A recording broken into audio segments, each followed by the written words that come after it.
যাদবপুরের ঘটনা নিয়ে এ রাজ্যের মন্ত্রী দিলীপ ঘোষ হুঁশিয়ারি দিয়েছেন, আবার যদি ওখানে দেশবিরোধী গতিবিধি স্লোগান ওঠে একই ঘটনা ঘটবে, আবার সার্জিক্যাল স্ট্রাইক হবে।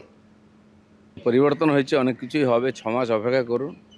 একটু উল্টা উল্টা পাল্টা। তবে এটা ঠিক যে দাদাগিরি, দেশবিরোধী ক্রিয়াকলাপ এটা চলতে দেওয়া যাবে না কোথাও। টিএমসি এদেরকে পুষে রেখেছিল, দেশবিরোধীদেরকে। আমাদের লোকেরা ওখানে সার্জিক্যাল স্ট্রাইক করেছিল। আমি বলেছিলাম এগুলো চলবে না, বন্ধ করুন, এবং সেদিন আমরা করেছিলাম। এসএফআইয়ের অফিস টফিস ভেঙে দেওয়া হয়েছিল। আবার যদি ওখানে এরকম দেশবিরোধী গতিবিধি বা স্লোগান উঠে একই ঘটনা ঘটবে, আবার সার্জিক্যাল স্ট্রাইক হবে।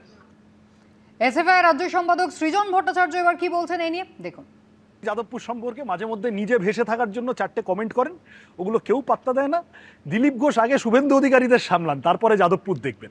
ওনার নিজের দলের মধ্যেই গোয়াল ঘরে এত গুতগুতি। বাংলার সংস্কৃতি, বাংলার ইতিহাস, আমাদের স্বাধীনতা সংগ্রাম, এই সবটাকে যত তাড়াতাড়ি অপমান করবে বিজেপি, তত তাড়াতাড়ি ওরা মানুষের মন থেকে মুছে যাবে। সেই প্রক্রিয়া শুরু হয়ে গেছে।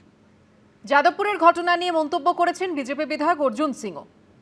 দেশ বিরোধী শক্তি যে আছে তারা এই যাদবপুরকে হাব বানিয়ে রেখেছে। তারা ওই মগজ ধোলাই করে, ব্রেন মেন্টালি তাদেরকে ব্ল্যাকমেলিং করে, তাদেরকে সমাজের বিরোধী বানিয়ে দেয়, তাদের দেশের বিরোধী বানিয়ে দেয়। আমাদের আপনার পরিবারের ছেলে মেয়েদেরকে এটা বোঝানো উচিত কি যারা দেশ বিরোধী কথা বলে তারা আপনার ভালো কি করে করতে। রোজ আন্দোলন এই দিতে হবে, আর ওখানে একটা নেশাগ্রস্ত লোকের একটা আখড়া হয়ে গেছে। ওখানে দুনিয়ার নেশা জিনিস বিক্রি হয়, এইগুলোকে ভাঙা দরকার আছে। এবিভিপি কে প্রথমে শুধু আন্দোলন না, প্রথমে এক একটা মেয়েদেরকে মাইক্রো লেভেলে তাদেরকে বোঝানো দরকার, তাদের পরিবার সঙ্গে কথা বলা দরকার আছে যে আপনার ছেলে, আপনার মেয়ে ওখানে গিয়ে এই কাজ করছে। এই ধরনের যদি মাইক্রো লেভেলে যদি কাজ করা যায়, তাহলে আমার মনে হচ্ছে তারা দেশের বিরুদ্ধে যে চিন্তা ভাবনা যারা আছে সেখান থেকে আমাদের ফিরিয়ে আনা যেতে পারে। দেশের বিরুদ্ধে চিন্তা ভাবনা যারা করছেন তাদেরকে ফিরিয়ে আনার কথা বলছেন রাজ্যের এক মন্ত্রী অর্জুন সিং। আর অন্যদিকে বিজেপির ব্যারাকপুরের বিধায়ক কৌস্তব বাগচি তিনি বলছেন, ছাত্রছাত্রীদের মধ্যে একাংশ যারা দেশ বিরোধী ভাবনা চিন্তা করে তাদেরকে বাংলা ধোলাই দেওয়া হবে, আর যারা তা দেবে তাদেরকে তিনি সাধুবাদ জানাবেন, পুরস্কৃত করবেন। দেখুন, যাদবপুর দিনের পর দিন, দীর্ঘদিন ধরে আমি কথা বলছি না যে যাদবপুরের সমস্ত ছাত্রছাত্রীর এই দেশবিরোধী মানসিকতার সাথে সম্পৃক্ত বা যুক্ত, কিন্তু একটা অংশের ছাত্রছাত্রীরা আছেন তাদের মধ্যে একটা মারাত্মকভাবে একটা অ্যান্টি ন্যাশনাল চিন্তাভাবনা, দেশ বিরোধী চিন্তাভাবনা। যারা দেশের বিরুদ্ধে কথা বলবে, যারা দেশের বিরুদ্ধাচারণ করবে, একদম বাংলা ধোলাই যাকে বলে, সেই বাংলা ধোলাই দেওয়া হবে বলে আমার অন্তত মনে হয় এটা করা উচিত। এবং যারা করবে তাদের আমি সাধুবাদ জানাবো, তাদেরকে পুরস্কৃত করব আমি। যাদবপুর বিশ্ববিদ্যালয়ের শিক্ষার উৎকর্ষ কেন্দ্র, সেখানে তাণ্ডবের ঘটনা নিয়ে মুখ খুললেন অর্থমন্ত্রী স্বপন দাশগুপ্ত। তার গলায় ঝরে পড়ল ক্ষোভ। যদিও উল্টো দিকে গোটা ঘটনায় যাদবপুরের বিজেপি বিধায়কের ভূমিকা নিয়ে সমালোচনার ঝড় উঠেছে।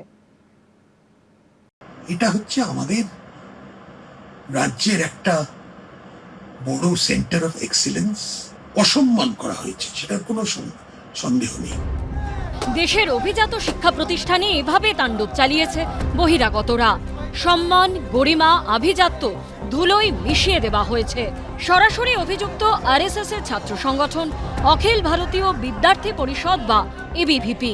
তাণ্ডবের আগে খোদ যাদবপুরের বিজেপি বিধায়কের গলায় শোনা গেছে হুমকি, যেখানে লুকিয়ে আছে সেখান থেকে টেনে বার করব, সারা রাত তাণ্ডব চলবে আজ। এরপর যাদবপুর বিশ্ববিদ্যালয়ের বুকে যা ঘটেছে তা লজ্জার, কলঙ্কের অধ্যায়। বহিরাগতদের বিক্ষোভ তাণ্ডবে ভেঙে ফেলা হয়েছে নন্দলাল বসুর তৈরি এই ঐতিহাসিক এমব্লেম। এই পরিস্থিতিতে মুখ খুললেন অর্থমন্ত্রী স্বপন দাশগুপ্ত। তার গলায় ঝরে পড়ল ক্ষোভ। এই ধরনের যে রিলগুলো লোকে ছড়াচ্ছে, উত্তেজিত হয়ে স্টুডেন্টরা অনেকে কিসব বলছে, অনেক করে সেগুলো, কিন্তু সব থেকে আমার খারাপ লেগেছে যে যাদবপুরের যে এমব্লেমটা সেটাকে নিয়ে কিরকম ভাবে ধ্বংস হয়ে গেল। ধ্বংস হয়তো হয়নি, ওটাকে আবার রিপেয়ার করা যাবে, কিন্তু অসম্মান করা হয়েছে, সেটার কোনো সন্দেহ নেই। এখনো আমি পার্সোনালি স্বপনদার ফোন পাইনি। আমি মাননীয় মুখ্যমন্ত্রীকে সবটা জানিয়েছিলাম। আমি আমার দলের বরিষ্ঠ নেতাদের সঙ্গে কথা হয়েছে। আমি জানি আমার কোথায় থামা উচিত, আমি সেখানে থেমেছি। আমি থামতে জানি, আমি থেমেছি।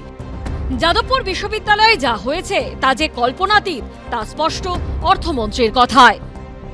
দুই গোষ্ঠীর মধ্যে এই ধরনের মারপিটটা ইজ ভেরি আনফর্চুনেট। আর যাদবপুর ইউনিভার্সিটির ছবিটাও একটা আবার একটু কিছুভাবে গন্ডগোল করে দেয়।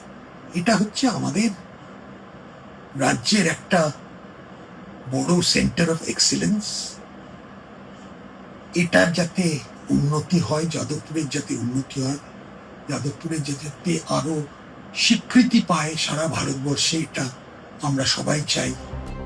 কিন্তু রাজ্যের অর্থমন্ত্রী সমাজ মাধ্যমে এই কথা বললেও বুধবার রাতে চরম সমালোচনার মুখে পড়েছে বিজেপি বিধায়কের ভূমিকা। সারা রাত তাণ্ডব চলবে আজ। আমি ঘন্টা খানেক সময় দিলাম আপনাকে সৃজন, ঘন্টা খানেক সময় দিলাম।